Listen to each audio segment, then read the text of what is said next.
하나님의 말씀 봉독해 올립니다. 하나님의 말씀은 요한복음 8장 1절로 11절 말씀을 정운교 집사님께서 봉독해 주십니다. 신약성경 157쪽 요한복음 8장 1절로 11절 말씀입니다. 예수는 감람산으로 가시니라. 아침에 다시 성전으로 들어오시니 백성이 다 나오는지라. 앉으사 그들을 가르치시더니 서기관들과 바리새인들이 음행 중에 잡힌 여자를 끌고 와서 가운데 세우고 예수께 말하되, 선생이여, 이 여자가 간음하다가 현장에서 잡혔나이다. 모세는 율법에 이러한 여자를 돌로 치라 명하였거니와 선생은 어떻게 말하겠나이까? 그들이 이렇게 말하면 고발할 조건을 얻고자 하여 예수를 시험함이로라. 예수께서 몸을 굽히사 손가락으로 땅에 쓰시니 그들이 묻기를 마지 아니하는지라.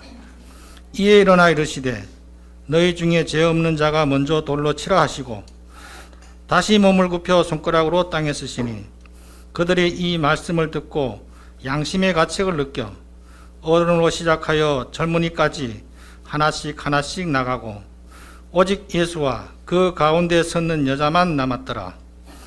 예수께서 일어나사 여자 외에 아무도 없는 것을 보시고 이르시되, 여자여, 너를 고발하던 그들이 어디 있느냐? 너를 정죄한 자가 없느냐? 대답하되, 주여, 없나이다. 예수께서 이르시되, 나도 너를 정죄하지 아니하노니 가서 다시는 죄를 범하지 말라 하시니라. 아멘.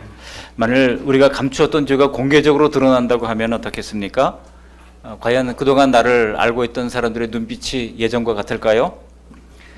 정치인들이 성추행으로 포토라인에 서 있는 모습을 볼 때 갑질하던 회사 대표가 머리를 숙이고 폴더 인사를 하면서 낮은 모습을 보일 때, 또 금수저 자녀가 음주운전으로 얼굴이 팔릴 때, 이 죄라는 건요, 지을 때는 순식간으로 자기도 잘 모르게 하지만은 그러나 그게 만인 앞에 공개되면 왜 그렇게 추해 보이는지 모르겠습니다. 오늘 요한 사도는 다른 복음서가 기록하지 않은 요한복음만의 기록이죠. 요한복음 8장에 나오는 이 간음 중에 현장에서 붙잡힌 한 여인, 그 여인에게 예수님께서 죄 없는 자가 먼저 돌로 치라고 하는 유명한 말씀을 하십니다.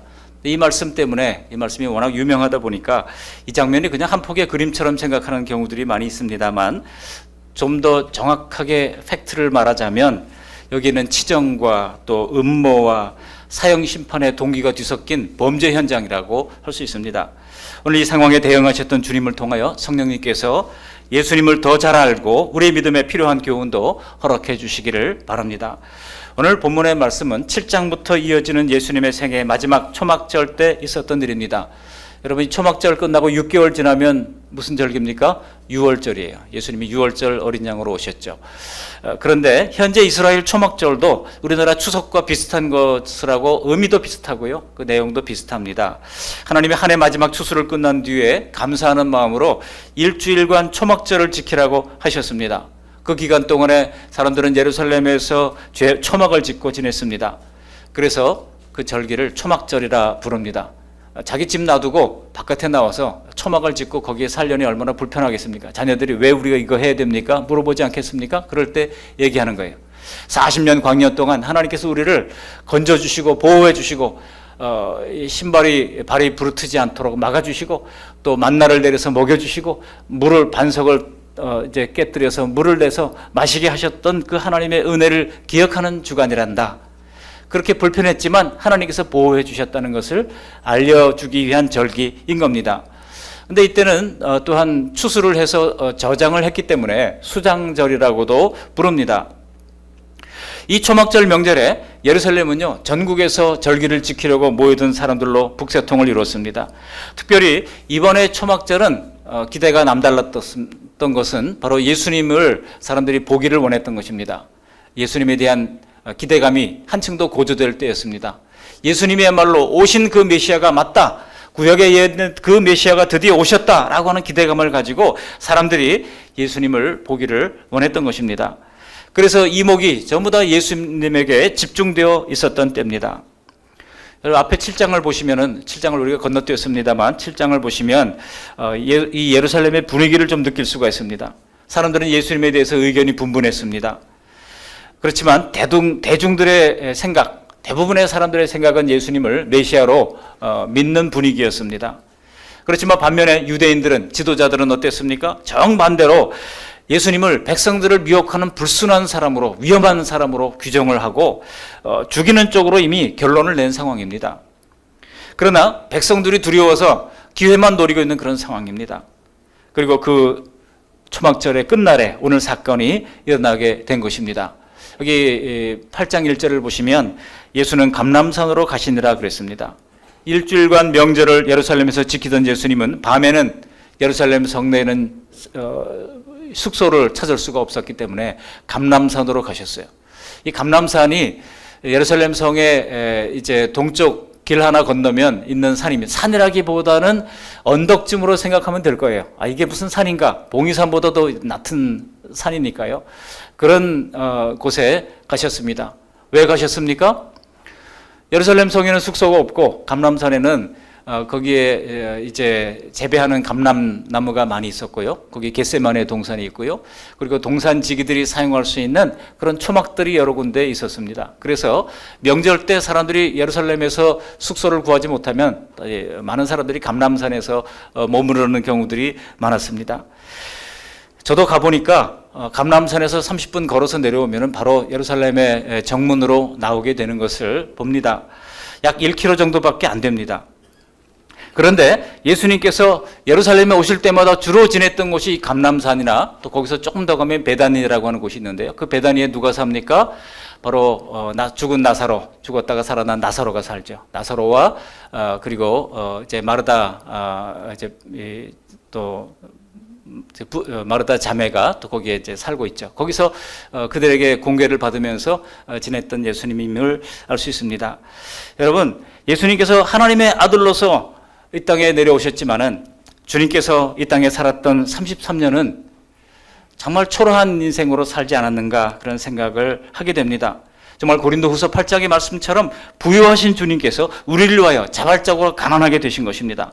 그 이유가 무엇입니까? 바로 우리를 부유하게 해주기 위해서인 것입니다. 우리 모두 예수님을 다 우리 마음의 구주와 주님으로 믿어서 다 우리의 심령이 부유해지신 줄로 믿습니다. 부유해졌다고 하는 이것은 우리가 꼭 부자가 되었다는, 물질적으로 부자가 되었다고 하는 것을 뜻하는 것은 아닙니다. 진정한 인생 부자, 예수님을 믿고 하나님의 통치를 받고 영원한 천국에 대한 소망을 가진 진정한 인생 부자가 되었다는 뜻입니다. 그렇게 차디찬 감람산에서 밤을 지내신 주님은 아침 일찍이 다시 성전으로 들어오셨습니다. 우리 예수님 부지런하시죠? 우리 2절 말씀 같이 읽어보실까요? 2절, 아침에 다시 성전으로 들어오시니 백성이 다 나오는지라 앉으사 그들을 가르치시더니. 아침에 일찍이 가셨는데 백성들이 다 예수님 보려고 나왔다는 겁니다. 성전이 가득했습니다. 그리고 그 성전에서 예수님께서 말씀을 가르치십니다. 여기 가르치시다, 여기 디다케라고 하는 말씀은 이제 예수님이 신약 성경을 가르친 것이 아니죠. 성경을 가르쳤는데 구약 성경을 가르치신 거예요. 구약 성경은 히브리어로 되어 있습니다. 히브리어는 셈족 언어인데요. 어려운 언어 가운데 하나입니다. 굉장히 어렵습니다. 그래서 많은 것들을 문법을 정확하게 외우지 않으면요, 한 문장도 해석을 할 수가 없는 것이 히브리어입니다. 근데 예수님께서 배운 적도 없는데 사람들은 예수님의 이력을 다 압니다. 그가 목수로 30년을 살았고, 그리고 이제 공부를 제대로 했던 어느 학교를 나왔다고 하는 그의 이력을 아무도 알 수가 없는 그런 상황인데 백성들을 가르친다고 하는 거예요. 그러자 사람들은 예수님이 어떻게 그를 아냐 의아해하는 겁니다. 그러니까 당시 유대 사회에서 예수님만큼 큰 의혹을 받았던 인물도 드뭅니다. 그리고 예수님만큼 큰 이제 신드롬을 일으켰던 분도 드뭅니다. 예컨대 요한복음 10장 24절을 보시면은요, 유대인들이 에워싸고 이르되 당신이 언제까지나 우리의 마음을 의혹하게 하려 하나이까? 그리스도이면 밝히 말씀하소서 하니. 25절에 보면 예수님께서 대답하시되 내가 너희에게 말하였으되 믿지 아니하는도다. 예수님은 여러 번 말씀하셨고 본인이 그리스도임을 본인의 입술로서 말씀을 하셨습니다. 예수님의 자기 증언이죠. 그렇게 말씀하셨음에도 불구하고 사람들은 밝히 말해달라고 불신하는 거예요, 여전히.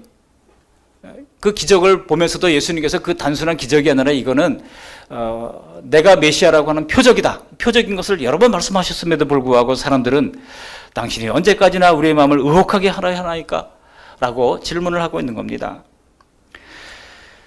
분명히 예수님이 여러 번 말씀하셨기 때문에 그들이 들을 만한데도 내 생각으로만 자꾸 생각을 하고 재단을 하니까 스스로 의혹에 빠져버리는 것입니다. 여러분 지금도 마찬가지 아닙니까? 우리 성도님들은 그렇게 스스로 의혹에 빠져서는 안 되겠습니다. 반드시 예수님을 인격적으로 맞닥뜨리고 만나는 조우하는 인카운터의 만남이 있기를 주님의 이름으로 축복합니다. 아침부터 잔뜩 기대하고 모인 사람들은 예수님의 말 한마디 한마디에 귀를 쫑긋 집중하면서 말씀을 듣고 있었을 겁니다. 바로 그때입니다. 바로 그때 왁자지껄 하는 소리와 더불어서 소란한 소리와 더불어 서기관과 바리새인들이 가늠하다가 현장에서 잡혔다는 한 여자를 끌고 와서 예수님 앞에 세우는 겁니다. 모세율법으로는 돌로 쳐 죽이라 했는데 예수님 당신은 어떻게 하시겠습니까? 라고 질문을 하는 겁니다. 그들의 목적은 뻔하죠. 예수님을 고발할 단서를 얻기 위한 것입니다. 6절의 말씀에처럼 예수님을 고발할 단서를 찾기 위하여 여인을 지금 세운 것입니다. 여러분 가늠하다가 현장을 잡았다고 하는 것이 말이 안 되는 이유는요, 분명히 두 사람이 죄를 지었을 텐데 남자는 어디 갔습니까? 이상하지 않습니까? 벌써 냄새가 나는 겁니다. 도망갔거나 아니면 도망가게 방조를 했거나 아니면 처음부터 기획을 해가지고 이제 남자를 매수해가지고 한 여자를 가늠하게 하고 그 여자만 현장에 끌고 왔을 겁니다. 이게 뭐라고 그래요? 이런 거를 함정이라고 그럽니다. 선거철만 되면 마타도어에 능한 정치꾼들이 있잖아요. 자신이 시비를 거는 상대가 누군지도 모르는 그들의 도발에도 불구하고 우리 예수님이 뭐라고 말씀합니까? 번번이 우리가 상상할 수도 없는 예수님의 그 기지와 지혜에 그들이 눌리게 되는 모습을 보게 됩니다. 오늘도 마찬가지입니다. 예수님은 경이로운 대답으로 그들의 도전을 물리치시는 것을 볼 수 있습니다. 적대적인 유대인들은요, 오늘이야말로 예수님은 빠져나갈 수 없는 덫에 빠졌다고 생각했을 겁니다. 왜 그럴까요? 그때 만일 예수님이 여인을 돌로 치라 그랬다면 어떻게 되겠습니까? 예수님께서 지금까지 가르치셨던 내용과 모순되는 거 아니겠습니까? 이웃을 사랑하고 하나님을 사랑하고 용서하라고 가르쳤는데 돌로 치라 그러면 지금까지 예수님의 교훈이 무력화되는 것입니다. 또 그것뿐만이 아니죠. 율법에 따르면 가늠한 사람을 돌로 쳐 죽임으로 공동체가 죄에 빠지는 것을 방지하라고 모세 율법에 기록하고 있는데 지금 로마의 지배를 받기 때문에 지금 이스라엘 사람들은 사형권이 없습니다. 사형받으려면 로마의 허가를 받아야 되는 거예요. 그래서 예수님만을 율법대로 돌로 치라고 명령을 했다고 하면 곧바로 로마법을 지금 배반하는 위치가 되는 것입니다. 그래서 로마법을 어긴 죄로 고발 조건이 되는 거예요. 정반대로 만일 예수님이 이전처럼 여인을 용서해라, 품어라 그렇게 말씀했다고 하면 어떻게 되겠습니까? 지금 모인 사람들이, 고발했던 사람들이 누굽니까? 바리새인과 서기관들 아닙니까? 바리새인과 서기관들은요, 모세 오경을 아예 통째로 외우고 있는 사람들입니다. 이런 사람들이 율법과 선지자들을 예수님이 무시한다고 하면 어떻게 되겠습니까? 이제는 유대인들로부터 예수님이 정죄를 받을 절체절명의 위기에 빠지게 된 겁니다. 누가 봐도 빠져나갈 수 없는 이중의 덫에 걸린 거예요. 진퇴양난에 빠진 상황입니다. 그리고 지금까지 말씀을 잘 듣던 사람들도 이런 상황이 오자 예수님이 과연 어떻게 대답을 하실까라고 하면서 궁금증과 더불어서 의혹의 눈초리로 예수님의 입술을 바라보고 있었을 겁니다. 오늘 본문을 통해서 예수님께서 어떻게 이 문제를 풀어가시는지 말씀을 통해서 은혜를 나누기를 바랍니다. 두 가지 대주로 말씀을 드릴 건데요. 첫 번째로는 예수님은 우리의 양심에 도전하시는 예수님입니다. 9절 말씀처럼. 그리고 두 번째로는 예수님은 땅에 글씨를 쓰십니다. 두 번이나 쓰시죠. 6절에 한 번 쓰시고 8절에 또 한 번 쓰십니다. 오늘 이 같은 말씀을 보면서 함께 은혜를 나누고자 합니다. 첫 번째로 양심에 도전하는 예수님이에요. 먼저 앞에 6절에 보시면 예수님께서 이들을 보시더니 갑자기 특이한 행동을 하시지 않습니까? 그들이 이렇게 말하면 고발할 조건을 얻고자 하여 예수를 시험함이로라. 예수께서 몸을 굽히사 손가락으로 땅에 쓰시니 그랬습니다. 그냥 아무 말 없이 몸을 굽혀서 손가락으로 땅에 뭔가를 쓰셨다는 겁니다. 뭘 쓰셨을까? 굉장히 궁금하시죠? 이거는 여러분들만 궁금한 게 아닙니다. 신학자들도 궁금해해요. 이게 뭘 썼을까? 10명의 신학자들이 여러 가지 이제 이유를 내세우는데 다 달라요. 그렇게 글씨를 쓰는 동안에 대적자들은요, 예수님이 지금 시간을 벌려고 딴청을 피우고 있다고 생각했을 겁니다. 그래서 계속 채근하는 겁니다. 그들이 채근할 때 7절을 보시면 그들이 묻기를 맞이하지 않은지라 그랬잖아요. 우리 7절 말씀 함께 한번 읽어보시겠습니다. 7절 그들이 묻기를 맞이 아니하는지라 이에 일어나 이르시되 너희 중에 죄 없는 자가 먼저 돌로 치라 하시고, 너희 중에 죄 없는 자가 먼저 돌로 치라. 예수님께서 아마 샤우팅 했을 거예요. 외쳤을 거예요. 예수님의 이 외침은 그들의 양심을 찔렀습니다. 그리고는 8절에 보면 또다시 몸을 굽혀서 손가락으로 땅에 뭔가를 쓰십니다. 너희 중에 죄 없는 자가 돌로 치라. 정말 탄복할 만한 말씀 한마디로 위기를 예수님께서 아주 간단하게 벗어납니다. 하나님의 지혜로 해법이 안 나오는 경우가 없습니다. 그래서 오늘 말씀의 제목이 된 거예요. 그러므로 하나님께 여러분 지혜를 구하시길 바랍니다. 상황은 지금 급반전되고 있지 않습니까? 오히려 바리새인들이 너희 중에 죄 없는 자가 돌로 치라 했으니 자신의 죄를, 자신의 무죄를 입증해야 할 상황이 된 겁니다. 예수님은 이런 문제들이 다 죄 때문이라고 하는 사건의 본질을 처음부터 간파하고 계셨습니다. 그리고 죄의 해답이신 성육신이시는 예수님께로 그들의 시선과 흐름을 바꾸고자 하신 것입니다. 정말 청천벽력 같은 예수님의 외침을 듣게 되자 그렇게 기세에 등등하던 사람들이 양심의 가책을 느끼게 됩니다. 양심에 도전하는 예수님이세요. 우리 9절 말씀 함께 읽어보십니다. 9절입니다. 그들이 이 말씀을 듣고 양심의 가책을 느껴 어른으로 시작하여 젊은이까지 하나씩 하나씩 나가고 오직 예수와 그 가운데 섰는 여자만 남았더라. 이 사건으로 예수님은 결과적으로 모든 사람이 죄인이라고 하는 것을 드러내신 겁니다. 죄 없는 자가 돌로 치라라고 하는 것은 세상 모든 사람이 다 죄인이라고 하는 뜻입니다. 사람들도 모두 그것을 인정하고 돌아가지 않았습니까? 보십시오. 처음에 가늠한 여인만 죄인이었던 것처럼 보였습니다. 그런데 예수님의 그 양심을 깨우는 음성을 듣고 보니 사람들이 돌로 치려고 들었던 그 손을 하나씩 힘없이 떨어뜨리고 돌을 내려놓기 시작했습니다. 근데 지금 재미있는 것은요, 누가 먼저 내려놓았다고 그랬어요? 어른들로부터 그랬어요. 여러분, 어르신들은 물어보면 당신이 죄인입니까? 물어보면 다 죄인이래요. 그죠? 돌아보니 다 죄뿐입니다. 그렇게 고백을 해요. 근데 젊은이들은요, 좀 아닌 것 같아요. 당신이 죄인이죠. 그러면 내가 뭔 죄를 졌다고 하면서 고개를 쳐드는 경우가 많아요. 그러나 워낙 예수님의 이 메시지가 강하게 그들의 양심을 움직였기 때문에 그들도 하나씩 한꺼번에 나가지 않았어요. 하나씩 그 예수님의 말씀이 양심을 파고들 때에 나도 죄인이라고 하는 그 생각을 하면서 그들은 자리를 떠날 수밖에 없었던 것입니다. 여러분, 이제는 정죄하러 왔던 사람들, 구경꾼들 모두 다 정죄를 도리어 받게 된 것입니다. 여러분, 이것은요, 장차 이 복음서를 읽는 우리 모두도 죄인이라고 인정하게 하시려고 하는 주님의 뜻인 것입니다. 오늘 예수님의 말씀에 사람들은 다들 죄인인 줄 알고 돌아갔는데 혹시 우리 중에, 만에 하나 우리 중에 아직도 나는 아니야 라고 생각하는 분들 없으십니까? 사람이 바르게 사는 것처럼 보여도 그 내적 동기가 하나님을 공경하는 것에서 온 것이 아니라면 다 죄뿐입니다. 겉으로 볼 때 좋은 일하는 선량한 사람도 우리가 생각하기에 자기 신념에 따라 자기 만족을 위해서 하는 경우라고 하는 것을 우리가 감지할 때가 있습니다. 저분이 열심히 하긴 하는데 보니까 다 자기 만족을 위해서 하는 것 같아요. 정말 하나님을 위하고 우리가 진심은 느껴지잖아요. 정말 하나님을 사랑하고 정말 이웃을 사랑해서 하는 것이 아니라 다 자기 만족이에요. 저분이 저렇게 선행을 많이 하는 훌륭한 사람인데 설마 예수 안 믿는다고 심판받겠어? 그렇게 생각하십니까? 그 사람의 나머지 모든 생각과 언행을 우리는 다 알 수 없습니다. 오히려 그런 사람들에게도 성경은 준엄하게 선언을 하는 거예요. 로마서 3장 10절 말씀 보시면 이렇게 말씀하고 있습니다. 함께 읽어봅니다. 기록된 바 의인은 없나니 하나도 없으며, 의인은 없나니 하나도 없다는 거예요. 그 기록된 바 그랬는데 어디에 기록했다는 것일까요? 바로 시편 14편에 기록한 것입니다. 시편 14편 1절로 3절을 보시면 어리석은 자는 그 마음에 이르기를 하나님이 없다 하는도다. 그들은 부패하고 그 행실이 가증하니 선을 행하는 자가 없도다. 여호와께서 하늘에서 인생을 굽어 살피사 지각이 있어 하나님을 찾는 자가 있는가 보려 하신즉 다 치우쳐 함께 더러운 자가 되고 선을 행하는 자가 없으니 하나도 없도다 그랬어요. 다 치우쳤고 하나도 없다는 겁니다. 그것을 사도 바울이 로마서 3장 10절에서 인용하는 거예요. 기록한 바 의인은 없나니 하나도 없으며. 그렇게 율법을 잘 지키던 바리새인들은 정말 존경받던 자들의 자신의 위치를 늘 인정받고 싶어 했고 즐겼을 거예요.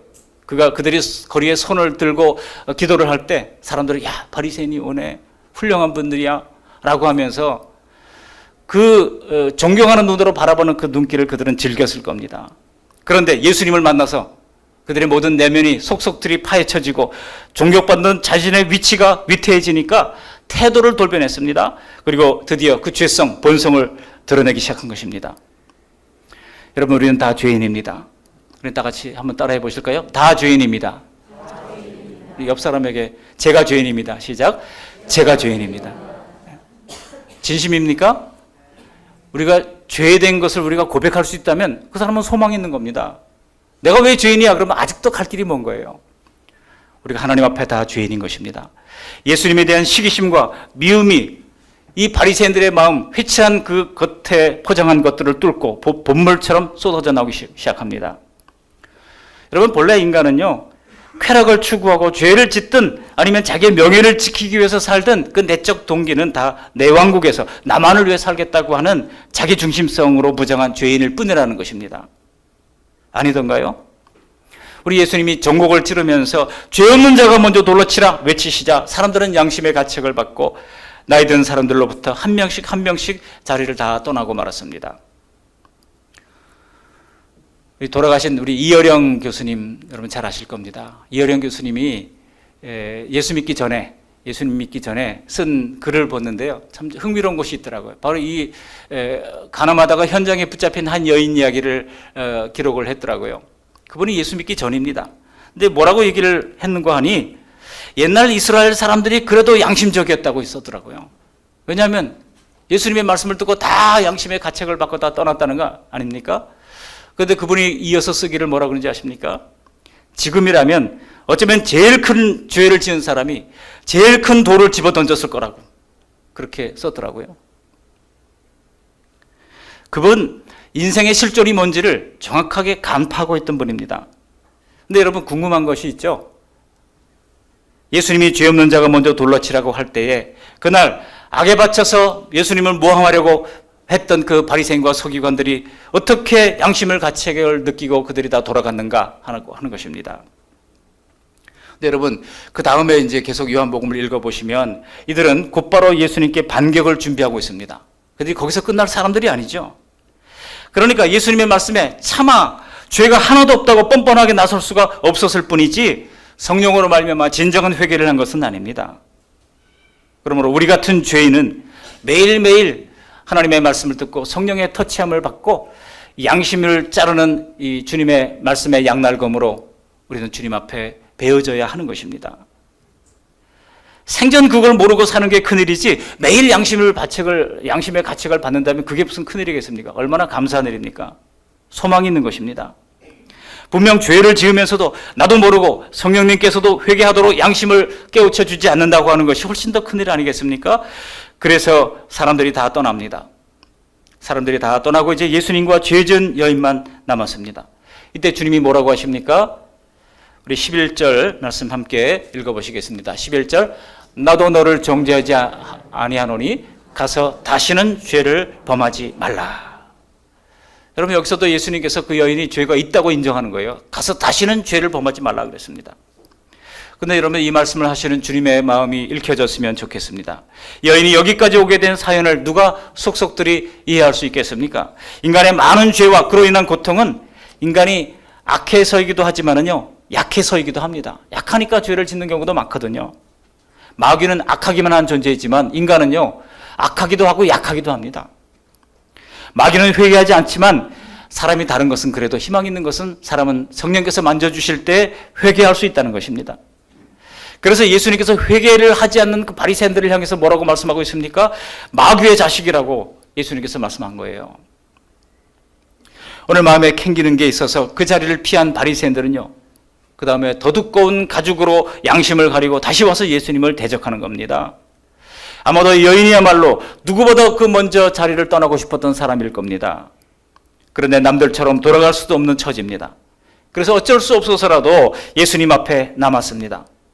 그 남아 있었기 때문에 정죄를 받았던 죄에서 용서를 받게 된 것입니다. 여러분 어찌되었든 우리는 예수님을 떠나지 말아야 합니다. 우리가 주님 앞을 떠나지 못하게 된 모든 이유들은 그래서 우리에게 은혜가 되는 것입니다. 주님은 늘 우리의 양심에 도전하시는 분이십니다. 두 두 번째로 땅에 쓰신 글씨가 뭔가 여기에 대해서 함께 은혜를 나누고자 합니다. 많은 사람들의 이야기에서 궁금한 것이 예수님이 도대체 땅에 뭘 썼을까라고 하는 것입니다. 성경이 밝히지 않으니 알 길이 없습니다. 그러나 사도 요한은요, 예수님이 두 번이나 6절에 그리고 8절에 땅에 뭔가를 쓰셨다고 전하고 있습니다. 두 번이나 쓰셨다고 하는 것은 아무런 의미 없이 쓴 것이 아니라고 하는 것을 알 수 있습니다.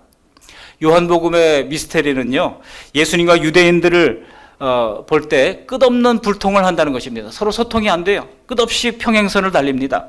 나중에 예수님이 내가 가는 곳에 너희가 오지 못하리라 말씀하실 때 그들이 불경스럽게도 8장 22절에 보면 그가 자결하려는가? 라고까지 망발을 하는 것을 볼 수 있습니다. 그런데요, 요한복음의 특징은 의문점들 뒤에 항상 의미심장한 그 단서들을 두셨다는 거예요. 그 의미가 뭔지를 밝힐 수 있는 단서들이 있다는 것입니다. 그러므로 분명히 뜻이 있을 텐데 답을 풀어주지 않는 경우에는요, 그 단서를 찾으면 됩니다. 요한복음은 예수님의 설교 중에 예수님의 그 일대기라든지 행적을 언급하지 않고 예수님이 누구신지 이 영적인 내용들을 잘 말씀해 주면서 초점을 맞추고 있습니다. 앞에 세 복음서가 예수님의 생애에 초점을 맞췄다고 하면 요한복음은요, 독자들을 예수님의 그 존재 자체에게로 이끌어가는 것입니다. 특별히 요한 사도가 누굽니까? 예수님의 가까운 제자 3명 중에 한 사람이었어요. 뿐만 아니라 예수님의 모든 그 행동을 끝까지 딱 붙어서 쫓아다녔던 사람입니다. 예수님의 십자가 현장에도 다른 사도들은 다 도망갔어도 요한 사도는 거기 있었어요. 그래서 예수님께서 누구에게 어머니를 부탁합니까? 요한에게 마리아를 보면서 내 어머니라고 이야기하면서 육신의 어머니를 부탁하는 것을 볼 수 있습니다. 지금도 터키에 있는 에베소 지역에 가면 거기에 사도 요한의 무덤도 있고요, 마리아의 무덤도 있습니다. 사도 요한은 예수님의 육신의 어머니를 끝까지 돌보면서 그렇게 섬겼던 사람이었던 겁니다. 그래서 유일하게 예수님의 재판과 예수님의 십자가의 모든 과정을 다 지켜본 인물입니다. 그래서 사도 요한은요, 한 번도 예수님을 못 본 사람들에게 이 복음서를 전하려 할 때에 어떻게든 주님을 더 알리기 위하여 그는 관심을 가지고 기록을 했습니다. 이미 기록한 다른 세 복음서와는 좀 다르게 기록해야 할 필요를 느꼈던 겁니다. 그렇기 때문에 오히려 오늘처럼 약간의 비밀 코드를 남겨놓았다는 생각이 드는 것입니다. 이런 부분을 만날 때마다 우리는 그냥 스쳐 지나가면 안 됩니다. 좀 더 머물러서 생각하게 되는 겁니다. 여러분, 성경은 결코 평범한 소설책이나 평범한 종교 서적이 아닙니다. 그렇다면 예수님이 과연 무엇을 땅에 쓰셨을까요? 제가 주석을 다 찾아봤는데요, 어쩌면 그렇게 학자들이 다 다른 생각을 가지고 있는지 몰라요. 10인 10색입니다. 성경학자들도 다양한 생각을 내놓지만은 정확한 대답은 없습니다. 그러니 이거는요, 더 머물러 깊이 묵상해 보라고 하는 의미인 것입니다. 그러니 우리도 생각을 해봐야 됩니다. 성경을 해석할 때, 제가 성경 해석학을 신학교에서 강의를 했던 적도 있어요. 성경 해석할 때 몇 가지 원칙 중에 하나는요, 비슷한 다른 예시들을 찾아보는 겁니다. 그걸 이제 레퍼런스라고 그래요. 그 레퍼런스를 찾아봐야 됩니다. 그리고 또 하나는 성경 전체 큰 주제가 뭔지를 살피면서 해석을 하는 거예요. 메인 팀이 뭔지를 찾아봐야 되는 것입니다. 이렇게 레퍼런스와 메인 팀, 이것을 찾아보면서 성경을 풀어가야 한다는 겁니다. 그런 의미에서 오늘도 그런 차원에서 이 성경을 좀 보면은 과연 이 예수님이 땅에 무슨 글씨를 쓰셨을까 추론이 가능합니다. 여러분, 성경의 큰 주제가 무엇입니까? 성경의 큰 틀 주제 중에 하나는 바로 하나님의 공의와 하나님의 사랑이라고 하는 틀입니다.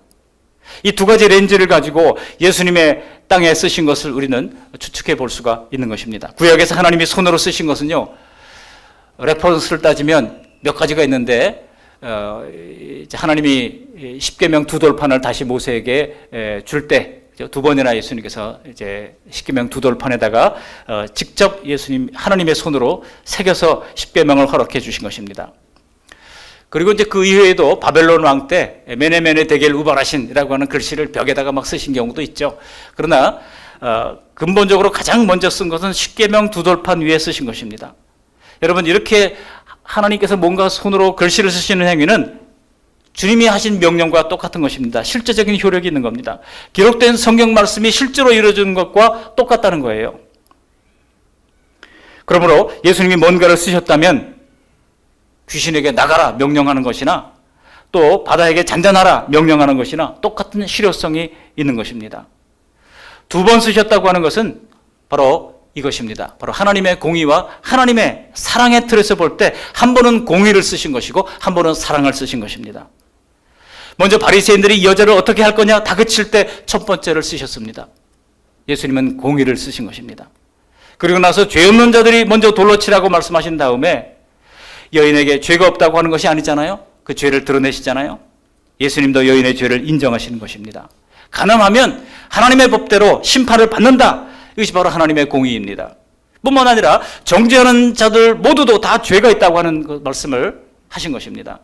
이렇게 볼 때 예수님이 바닥에 쓰신 것은 죄를 정죄하고 심판하시는 하나님의 공의의 말씀들을 먼저 첫 번째 6절에서 쓰셨을 것입니다. 하나님께서 죄라고 규정해 주신 모든 율법과 계명들을 한 문장으로 담아서 쓰신 것입니다. 어쩌면 그 하나님의 공의, 하나님의 정의 그것을 쓰셨을 수도 있습니다. 그러니까 거기에 섰던 사람들 모조리 그 율법에 걸려서 정죄를 받고 있는 상황이 된 겁니다. 예수님이 쓰신 글자 안에는 여인의 간음이 있었고 예수님이 쓰신 글자 안에는 바리새인들의 교만과 시기가 있었고 주님이 쓰신 글씨 안에는 죽이려고 몰려든 사람들의 포악함이 있고 한 사람이 죽느냐 사느냐 그 기로에 서 있는데 그것을 즐기면서 바라보았던 사람들의 잔인함이 있습니다. 온갖 죄악들이 거기에 다 기록되어 있었던 겁니다. 창세기부터 기록된 그 율법들은 여러분 지금까지도 하나님의 법정에서 효력을 발휘하고 있는 겁니다. 여러분 우리가 은혜 시대를 살아간다고 해서 하나님의 공의의 법이 없어진 것이 아닙니다. 그러다가 사람들이 주님의 말을 듣고 양심의 가책을 느끼기 시작할 때 예수님은 두 번째 글을 쓰십니다. 8절에 보시면 두 번째 허리를 굽혀서 글을 쓰십니다. 여러분 두 번째 쓰셨다고 하는 것은 바로 하나님의 사랑을 쓰신 것입니다. 다시 몸을 굽혀 손가락으로 땅에 쓰시니 그랬습니다. 왜냐하면 하나님의 사랑이 그 모든 죄를 십자가에서 대속하실 창세기부터의 예언을 주님께서 쓰신 것입니다. 그래서 예수님의 글을 쓰신 뒤에 여인을 향해서 뭐라고 말씀하고 있습니까? 우리 10절 말씀 다 같이 함께 읽어보십니다. 10절 예수께서 일어나사 여자 외에 아무도 없는 것을 보시고 이르시되 여자여 너를 고발하던 그들이 어디 있느냐? 너를 정죄한 자가 없느냐? 11절에 보시면 이렇게 말씀하시죠. 11절도 함께 읽어보실까요? 대답하되 주여 없나이다. 예수께서 이르시되 나도 너를 정죄하지 아니하노니 가서 다시는 죄를 범하지 말라 하시니라. 예수님이 첫 번째 쓰실 때는 정죄를 받았던 여인인데 두 번째 쓰실 때는요 주님께서 뭐라고 말씀하고 있습니까? 가라고 말씀하십니다. 가서 다시는 죄를 범하지 말라고 풀어주시는 것을 볼 수가 있습니다. 너를 고발하던 자가 어디 갔느냐라고 말씀하십니다. 고발한 자들이 이제 다 없어졌습니다. 바리새인과 서기관들은 율법을 잣대로 남을 정죄하고 고발하던 사람들이 바로 율법을 상징하는 것입니다.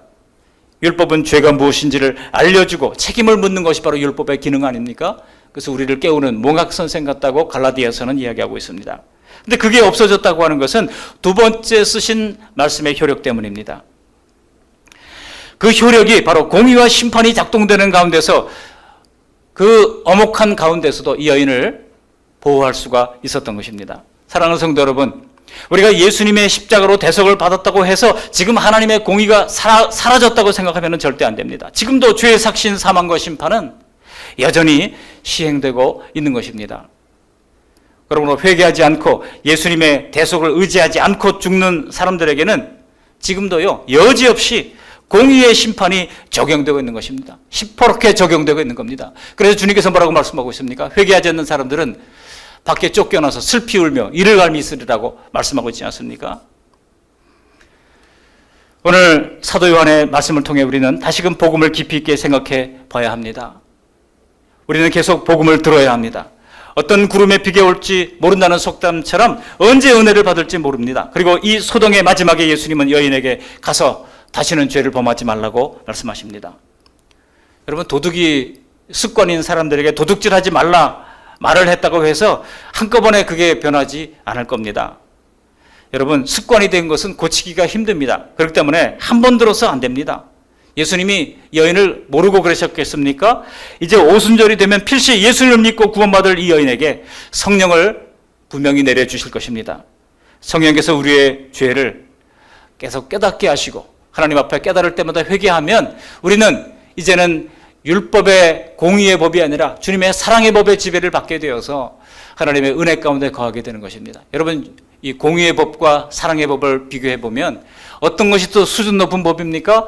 공의의 법은요, 그야말로 실정법과 비슷한 거예요. 근데 사랑의 법은 그 실정법의 수준을 뛰어넘는 것입니다. 근데 실정법과 이 사랑의 법이 다른 것은요, 실정법은 처벌이 따르는 것입니다. 반드시 처벌이 따라요. 그러나 사랑의 법은 처벌이 없습니다. 예를 들어 부모를 공경해라, 자녀를 사랑해라, 이게 다 사랑의 법이에요. 그 사랑하지 않는다고 처벌할 법이 있습니까? 부모를 공경하지 않는다고 처벌할 법이 있습니까? 없습니다. 그러나 우리는 훨씬 더 수준 높은 단계로 올라가야 하는 것입니다. 성령께서는 우리를 점점 죄짓지 않는 사람, 죄를 미워하는 사람으로 바꾸어 가실 것입니다.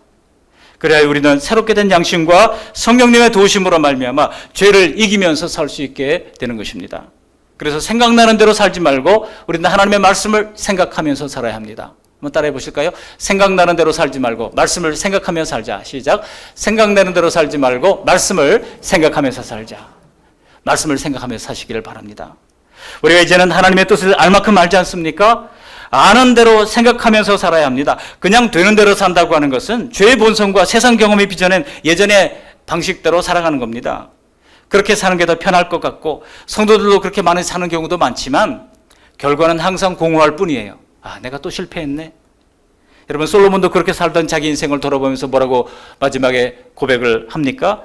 헛되고 헛되니 모든 것이 헛되도다 고백을 할 수밖에 없었던 겁니다. 여러분, 성도들도요, 믿음으로 살려고 이렇게 하나님의 말씀을 생각하지 않으면 어느 순간 스르르 백슬라이딩 해가지고 옛 입격으로 돌아갈 때가 있습니다. 그런데 이상하게도 그렇게 사는 게 옛날에는 괜찮았는데 우리가 예수 믿고 난 다음부터는 다릅니다. 옛 습관대로 사는 것이 왠지 달갑지 않고 왠지 양심에 꺼리게 되고 마음에 괴롭습니다. 그 허무함과 괴로움에 깜짝 놀라서 다시 하나님을 향해서 우리의 이제 시선을 돌리게 되는 것입니다. 그러므로 이제는 더 이상 죄의 추억을 더듬지 마시기를 바랍니다. 오직 예수님을 바라보시고 담대히 진보해 나가는 우리 모두가 되시기를 바랍니다. 날마다 예수님을 생각하시고 우리에게 가르쳐 주신 그런 새로운 생명의 방식대로 살아가는, 그리하여 매일을 만족과 보람으로 행복으로 채워가는 저와 여러분들이 될 수 있기를 바랍니다. 예수 믿는 것이 여러분 꼭 천국 가서만 행복한 것이 아닙니다. 당연히 이 땅에서도 그 진가가 발휘되는 겁니다. 복음과 구원이 좋다면서 옛날하고 똑같이 산다 그러면 여러분 그게 모순이요 이율배반 아니겠습니까? 우리가 베드로전서에 보면은요, 전도할 때 어떻게 하라고 그랬습니까? 너희 속에 있는 소망에 관한 이유를 묻는 자들에게 대답할 것을 항상 예비하라고 그랬잖아요. 근데 살아가는 거 보니까 아무런 소망이 없어. 돈만 벌려고 그래. 그게 무슨 소망 있는 신자의 삶이겠습니까? 너희 속에 있는 소망에 관한 이유를 묻는 자, 저 사람 정말 어려울 것 같은데 항상 기뻐해요. 정말 힘들 것 같은데 괜찮아라고 얘기해요. 이거 문제가 안 돼요. 이거 이길 수 있어요. 오히려 다른 사람들, 더 어려운 사람들을 위로하고 그렇게 하는 사람들을 볼 때 도대체 어떻게 그렇게 살 수 있어요? 라고 물어볼 때 우리는 우리 마음속에 예수님이 오시면 누구나 그렇게 살 수 있어요 라고 고백할 수 있게 되는 것 아니겠습니까? 여러분, 이 카드를 적어온다고 해서 그냥 그 사람이 다 예수 믿는 거 아닙니다. 우리 속에 소망에 관한 이유를 그들이 알아차리도록 그런 삶을 우리가 살아야 되는 것 아니겠습니까? 말씀을 정리합니다. 지금 세상에는요, 하나님이 기록하신 두 가지 법이 효력을 발휘하고 있습니다. 바로 하나는 하나님의 공의의 법이 여전히 시행되고 있습니다. 여기서 죄에 대한 하나님의 심판이 나오는 것입니다. 그러나 또 하나는 하나님의 사랑의 법이 지금 시행되고 있는 겁니다. 예수님의 십자가 구속을 믿는 사람들에게 하나님의 사랑이 효력 있게 작용하는 것입니다. 하나님의 공의와 사랑은 예수님의 십자가에서 완전체를 이루게 됩니다. 그러므로 더 이상 의혹을 갖지 마시고 믿어 구원받는 우리 모두가 되시기를 바랍니다. 내 죄로 말미암아 예수님이 달리신 끔찍한 십자가를 바라보면서 다시는 똑같은 죄를 반복하지 않기를 바랍니다. 그동안 죄로 어지러웠던 불행한 삶을 계속해서 반복할 수는 없지 않습니까? 그러니까 주일에 은혜를 받는다고 하는 것은요, 다시 복음의 말씀을 듣고 영적인 전투력을 키우는 것입니다. 그래서 상승된 전투력으로 세상과 옛사람의 그 모습들을 날마다 싸워나가는 겁니다. 그래야 이번 주간도 평안과 복을 누리며 사는 저 여러분들이 다 되시기를 주님의 이름으로 간절히 축원합니다. 아멘. 고맙고 감사하신 하나님 아버지, 오늘 귀한 주님의 말씀을 들려주신 것을 감사를 드립니다. 죄 없는 자가 돌로 치라고 하는 말씀을 통해서 우리의 양심을 두드리실 때에 하나님 앞에 회개하며 나아갈 수 있도록 은혜를 베풀어 주시고, 진노 중에도 긍휼을 베풀어 주시는 주님의 사랑을 만날 수 있도록 은혜를 내리워 주시옵시고, 하나님 여전히 시퍼렇게 살아있는 하나님의 두려운 공의의 법을 우리가 겸손히 인정하는 가운데 하나님 아버지, 죽을 수밖에 없던 죄인인 우리를 예수님이 대신 벌받아 주셔서 우리로 하여금 생명을 살아갈 수 있는 은총을 베풀어 주시는 것을 감사하며 감격하며 소망에 관한 이유를 간직한 복된 생애를 살아갈 수 있도록 은총 베풀어 주시옵소서. 예수님 거룩하신 이름으로 감사하며 기도합니다. 아멘.